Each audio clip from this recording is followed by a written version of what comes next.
Welcome to Sara Yoga. I'm Kat and this is day 8 of Love, a 14-day yoga journey of short yoga classes designed to nurture your heart chakra, release stored physical and emotional tension and encourage a healthy sense of self-worth. We're going to start standing today, so hop on up and we'll get started. We're starting standing in our perfect standing posture, otherwise known as mountain pose or Tadasana. So bring thumbs to the back of your pelvis, fingertips to your inner hip bones that stick out the front of your pelvis, and align your feet so that they are inner hip distance apart. So we've got these inner hip bones aligned with your knees and the lines between the second and third toes, not letting your knees roll in or out. Lift and spread out your toes and rock your weight forwards and backwards on your feet. Your feet are parallel, heel behind the widest part of the foot. Keep spreading your toes as you rock so that the feet feel broad across the balls of the feet, and making each rock smaller each time until you feel that you're evenly grounded through the ball of the big toe, ball of the little toe, left and right sides of the heel. Have a soft and gentle knee bend. And just be aware for a moment of your foundations. The feet in contact with the mat, those nice spread toes, the earth supporting you. The soft knee stops the knee joint from locking straight.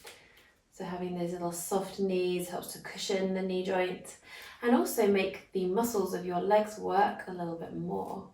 Feel as though you are sucking your kneecaps up towards your hip sockets. So find a conscious engagement in your thighs. You might even think about magnetizing your inner thighs towards each other, but still keeping that alignment of knees aligned with the lines between second and third toes and inner hip bones. We have that sense of active legs. And you'll probably feel that when you activate the legs like this and find this correct alignment, that your pelvic floor, that hammock of muscle at the base of the body, might have already started to lift and engage. Just take a moment to try to connect your mind with those muscles and see if you can feel anything. Let's do some pelvic tilting. So imagine that your pelvis were a bowl of water. Tip your pelvis forwards, imagining water spilling out the front, and then backwards, imagining water spilling out the back. And tilting forwards and backwards, making each tilt smaller each time until the pelvis is level, like a bowl of water that's not spilling. Shoulders stacked directly over the hips. And you can release your arms down by your sides. Let's just have a few shoulder shrugs and circles before we get the shoulders into their perfect position on the back. Feeling all the movements that the shoulder blades can make. The shoulders can come up to the ears, they can slope forward, they can squeeze together, they can slide down the back and away from the ears. So let's bring the shoulder blades down. Feeling lots of space between ears and shoulders. Bring palms to face forward. Feeling that lovely broadness across the front of your body. Lifted from the base of your skull and the crown of your head. And breathing wide and full into your chest. Feeling as though every inhalation expands the ribcage evenly forwards and backwards out to the sides, not allowing your ribs to flare. And exhale, the ribs drawing in. Just check in with your face and jaw, lips, teeth and tongue, that they are relaxed. And we're here in mountain pose, an active and engaged standing posture, strengthening for your entire body. Amazing for getting good posture into your muscle memory so that you stand with good posture, lots of nice energy flow for your body and health for your spine and your muscles, so that you stand like that more automatically when you're not even thinking about it. But you might still need to think about it, and that's okay. Just acknowledging how you feel right now at this moment. From here, bring your hands onto your hips and have a gentle paddle for your feet, lifting alternate heels, maybe swaying your hips side to side. Just feeling that energy flowing through your body.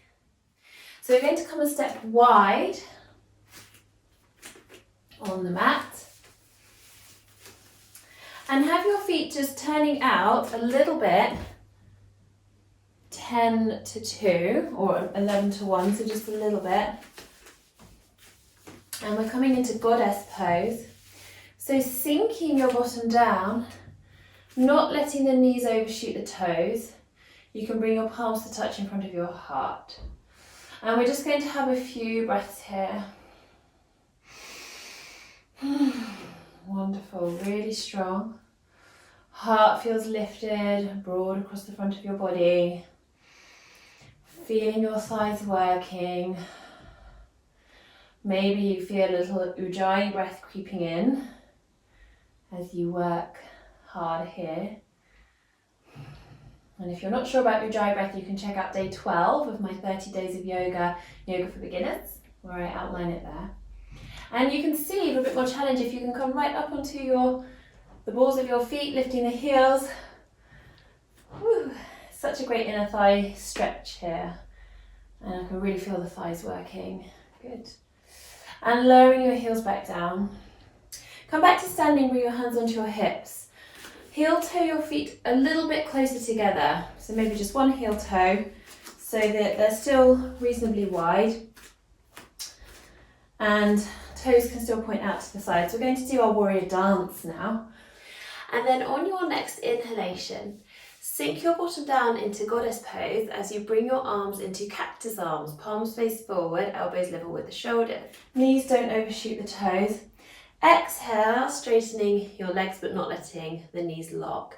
As you turn your fingers down, working to keep your elbows level with the shoulders and shoulders away from the ears. That can be challenging. So we're inhaling, sitting into goddess pose, cactus arms, and exhale, stand, turning the fingers down. So this is wonderful for your chest muscles, wonderful for your shoulders. We've got an internal spiral of rotation here for the shoulders and an external spiral here. So really amazing for melting away shoulder tension. Can be very challenging to keep those elbows up level with the shoulders and the shoulders away from the ears. But keep working on it and check in with your face and jaw, lips, teeth and tongue, that they stay relaxed. And you can stick with this, or for a bit more challenge, we're going to inhale, sitting into our goddess pose with cactus arms, then exhale, bring your weight into your left foot, take your right foot across the midline of your body as you turn your left arm down, keeping the right arm up in its cactus arm. So we inhale, sitting back into our goddess pose, cactus arms, exhale, the weight into the right, as you bring the right hand down, left foot over to the right side of the body. So crossing the midline of the body. This is a coordination challenge for your mind. Keep going. We're inhaling, squatting down, and exhaling, foot towards the hand. Foot comes across the midline of the body, so you might get a little bit of an outer hip stretch. Try not to let your knees overshoot your toes as you squat into your goddess pose, and you can just come down as low as your body will allow you to. What feels right for you. Doing so well. Let's just do one more each side. And then come back to the middle.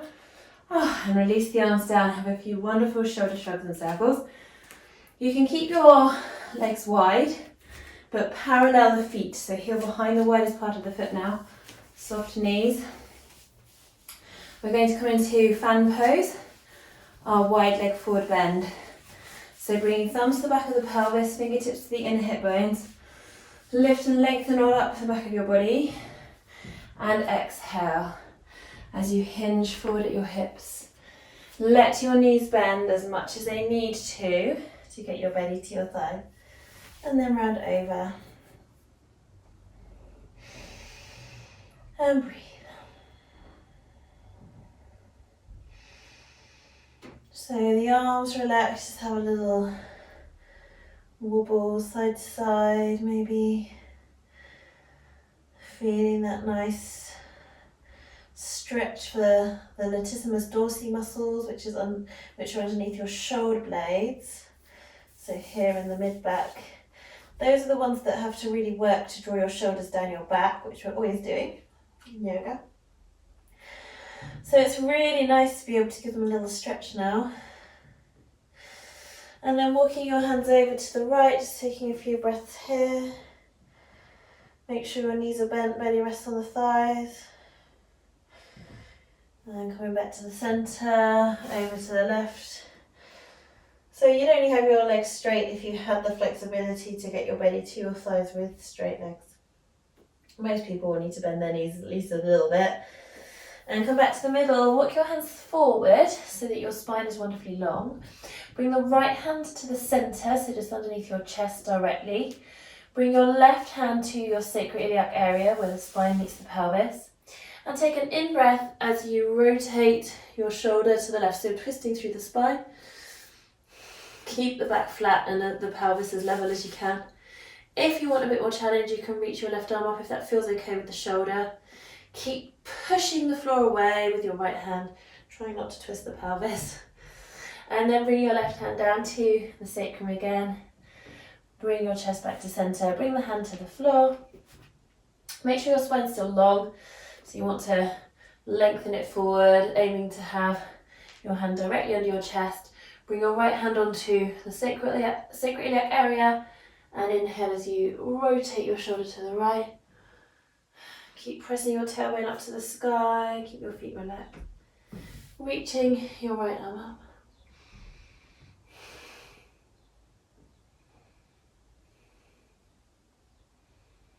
Good. And then bringing your hand back down to the sacroiliac area and your hands to the floor, come back to centre, maybe releasing from the hips, rounding over again, but making sure belly is on the thighs if you're doing that. Maybe bring your hands back to your ankles, fingers on the inside, thumbs on the outside. A gentle sway side to side. And then drawing your tummy in, lift your pelvic floor, bring your hands to your hips as you hinge all the way back up. Heel toe your feet a little bit more in towards the centre. So your feet are still just a little bit more than hip distance wide. And we'll come down to squat pose again. So sinking through ankles, knees and hips. Wonderful. Bring your bottom to the floor. And hug your knees in cosmic egg pose. Just allowing yourself to rock gently back on your sit bones, around your spine. It's okay to keep your toes on the floor, by the way. Or maybe you can let them lift. Tucking your chin in towards your chest and just balancing here. Check in with your face and jaw, lips, teeth and tongue, that they are relaxed. And maybe you could even just slightly engage the corners of your mouth to create a little smile on your face. This is a face yoga technique designed to lift your mood. When we smile, the smile muscles engage and sends messages to the brain that we must be happy. So you feel happier. And it's also really good for toning your cheek muscles, which is good for the contours of your face. So really nice technique to use. And just check in with your pelvic floor, that it is relaxed. And even though we have that little smile on our face, the jaw is still relaxed.